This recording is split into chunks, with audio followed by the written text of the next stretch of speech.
Hello everyone, আসসালামু আলাইকুম। কেমন আছেন সবাই? আশা করি আল্লাহর অশেষ রহমতে ভালো আছেন, সুস্থ আছেন। আলহামদুলিল্লাহ, আমি আমার পরিবার নিয়ে আছি খুব ভালোই। দেশ থেকে, দেশের বাইরে থেকে যে যেখানে বসে এই ভিডিওটি দেখা শুরু করেছেন, সবাইকে অসংখ্য অসংখ্য ধন্যবাদ।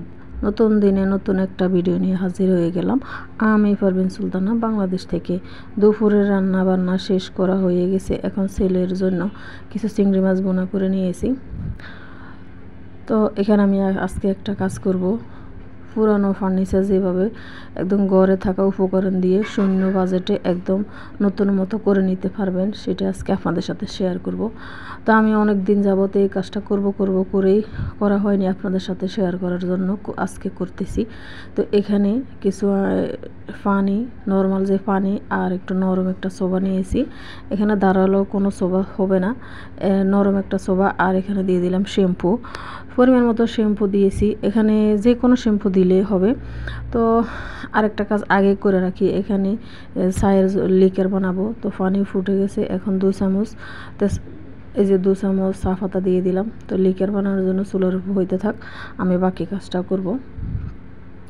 তো এখানে যে কাজটা বেশি দরকার, এই যে একদম শ্যাম্পুর মধ্যে নর্মাল যে পানি, এই পানি একদম এই যে নরম সোবা দিয়ে আমি দেখতে পাচ্ছেন নিয়েছি। এখন এটা দিয়ে ভালো মতো যে কাঠের ফার্নিচারগুলো থাকে আমাদের, ডিজাইন করা থাকলে অনেক ধুলোবালু জমে যায়। তো ধুলোবালু জমে থাকা তো আটকানো যাবে না, একটু পরিষ্কার করতে হয়।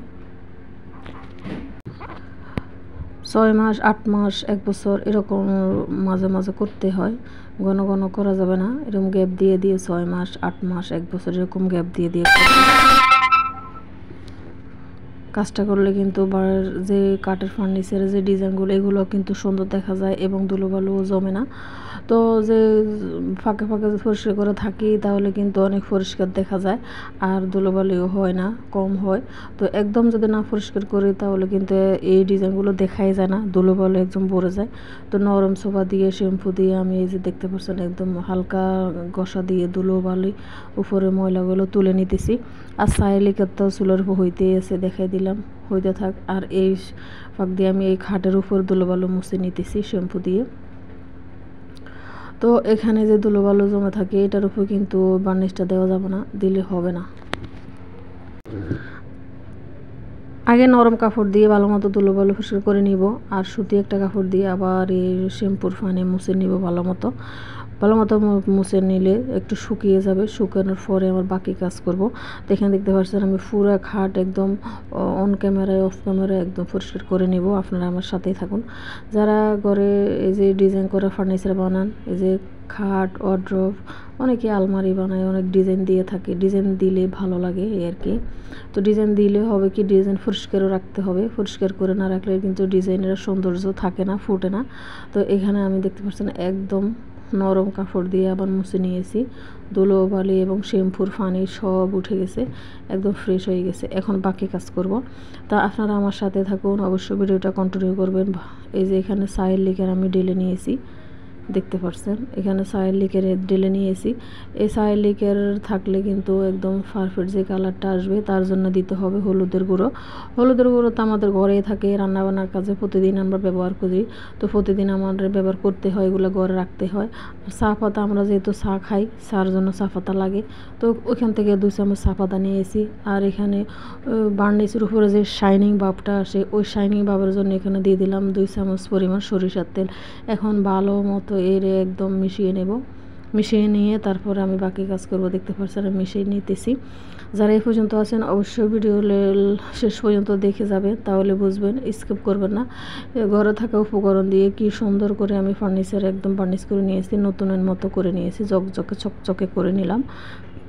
আপনারা নিতে পারেন খুব সহজে। এই যে সাইড লিকারের সাথে হলুদের গুঁড়ো আর সরষের তেল মেশানো হয়ে গেছে।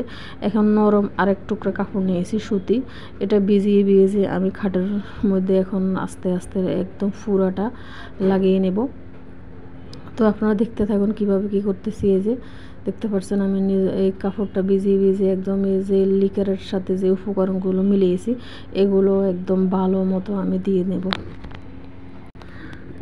আপনারা হয়তো দেখে বুঝবেন না, কিন্তু আপনারা একদিন করে দেখবেন ডিজাইনের এই বার্নিশটা কাঠের বা ওয়ার্ড্রপ আলমারি যেগুলো থাকে কাঠের ডিজাইনের অনেক কিছু হয়।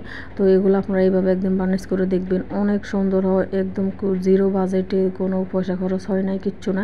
ঘরের উপকরণ দিয়ে আমি একদম ফ্রেশ করে নিয়েছি, প্রতিটা আনাচে কানাচে কোনায় একটু বাদ যাবে না। আমি কিছুটা অন ক্যামেরা করেছি, কিছুটা অফ ক্যামেরা করে নিয়েছি, কারণ বেশি দেখাইতে চাইলে ভিডিওটা বড় হয়ে যাবে। তো সুন্দর মতো একদম নরম কাপড় ভিজিয়ে সুন্দর করে পুরাটা খাটের যত কাজ আছে সব কিছু আমি একদম লাগিয়ে নিবে। বার্নিশটা দেখতে পাচ্ছেন আমি লাগাইতেছি। তো আপনারা এরকম করতে পারেন, শূন্য বাজেটে, কোনো খরচ লাগবে না, কিচ্ছু না, ঘরে থাকা উপকরণ দিয়ে হয়ে যাবে এত সুন্দর একটা কাজ। তো দেখতে থাকুন, পুরাটা কাজ হওয়ার পরে কেমন হয় অবশ্যই কমেন্টে জানিয়ে যাবেন। এই নিয়মে আপনারা ঘরে যে কাঠের দরজাগুলো থাকে সেইগুলোর মধ্যেও লাগিয়ে নিতে পারেন বার্নিশ, খুব সুন্দর করে দেখা যায়। এই যে আমি নিতেছি পুরা খাটের মধ্যে ডিজাইনের আনাচে কানাচে সিপা যত ডিজাইন আছে সব কিছুর মধ্যে আমি লাগিয়ে নেব। তো একবার লাগিয়ে নিয়েছি, নেওয়ার পরে আর শুকানোর পরে দেখা যায় কোন জায়গাটা একটু বাকি থাকে, সেগুলো একটু বারবার আমি দিতে চেষ্টা করতেছি। তো আপনারা দিতে থাকবেন, একবার পুরোটা দেওয়ার পরে যখন শুকানোর পরে দেখবেন যে একদম আনাচে কানাচে একটু বাকি থাকে, তো ওগুলো আবার লাগিয়ে দিতে পারবেন। তো আমিও লাগিয়ে নিয়েছি। এই যে তো আমার যতটুকু নিয়েছি সাইড লিকা একদম একটা খাটের ডিজাইন হয়ে গেছে, সমান সমান দুইবার দিতে পেরেছি, সুন্দর করে লাগিয়ে নিয়েছি, দেখতে পাচ্ছেন। এখন একটু শাইনি ভাব চলে আসছে, আগের চেয়ে কত সৌন্দর্য বেড়ে গেছে দেখতেছেন। এই যে তো যারা জানেন না তারা অবশ্যই জেনে নেবেন এবং কাজটাও করবেন। তো এই যে কত সুন্দর হয়ে গেল। তো যারা এই পর্যন্ত চলে এসেছে সবাইকে অসংখ্য ধন্যবাদ। তা পরবর্তী ভিডিও দেখার আমন্ত্রণ জানিয়ে এখানে বিদায় নিলাম। আসসালামু আলাইকুম।